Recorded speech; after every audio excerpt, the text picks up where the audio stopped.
Hola, soy Crafterishi y hoy les voy a mostrar cómo terminó la figura de Terran.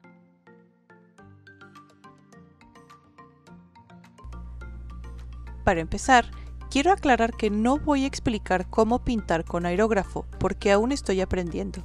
Más bien, en los comentarios les dejo los links con los videos que yo consulté para aprender a utilizar lo básico. A grandes rasgos, pinté la figura comenzando por lo más básico. Primero lo cubrí completamente de negro y sobre eso comencé con la parte azul de la armadura, que es la mayor parte de la figura. Fui degradando las capas de azul desde lo más oscuro hasta lo más claro, marcando poco a poco luces y sombras. El contraste entre estos es lo que hará que la figura se vea bien o no. Una vez que terminé con el trabajo de aerógrafo, comencé a marcar los detalles de la figura con el pincel. Primero con negro remarqué las líneas de la armadura y las zonas donde hay sombras muy marcadas. Lo siguiente fue pintarlo gris, las partes metálicas de la armadura. Lo hice con pincel, intentando crear un efecto de metal usando varios tonos distintos de gris y contrastes. Esta técnica es un poco más complicada y aún necesito práctica, pero como la armadura no es de un metal muy brillante, el efecto se puede crear relativamente fácil. Es cuestión de observar la luz y hacer los contrastes correspondientes. Luego, sigue marcar las zonas que tienen luces definidas, líneas muy marcadas que le dan cuerpo a la armadura y la hacen ver un poco más realista.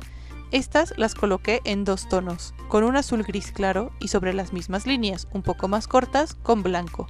Esto para que el brillo resalte un poco más y lo haga parecer como metal. Esto tomó muchísimo tiempo de trabajo, pero el resultado valió la pena. Siguió pintar números y símbolos en la armadura. Para esto, a mí me gusta pintar primero en negro o algún color muy oscuro, para después remarcar con colores brillantes. Así, el oscuro queda como contorno y lo hace sobresaltar. Para el visor del casco tuve muchísimos problemas. Primero pinté con pincel como se ve en el video, pero no me gustó, así que lo despinté y lo volví a hacer con aerógrafo usando pintura metálica cobre y tinturas café, roja y amarilla para crear los efectos de luz.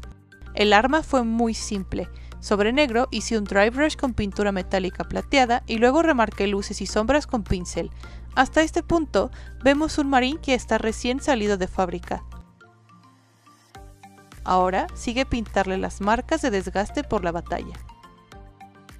Esta parte resultó bastante sencilla y divertida.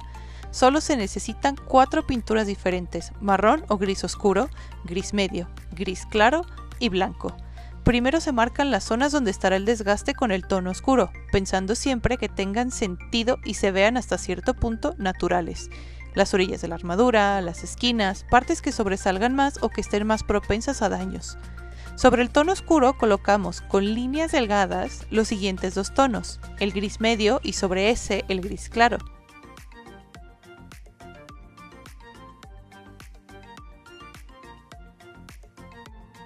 Después, con un dry brush usando el gris claro, se marca el desgaste alrededor de las marcas que ya hiciste y en los límites de la armadura y zonas que creas que hace falta un poco.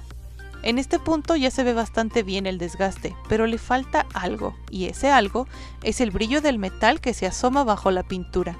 Con el blanco marqué esos brillos sobre los tonos grises, solo un poco y de forma que se vea como un reflejo natural que vaya acorde al resto de la iluminación de la figura. Les muestro de nuevo el resultado final.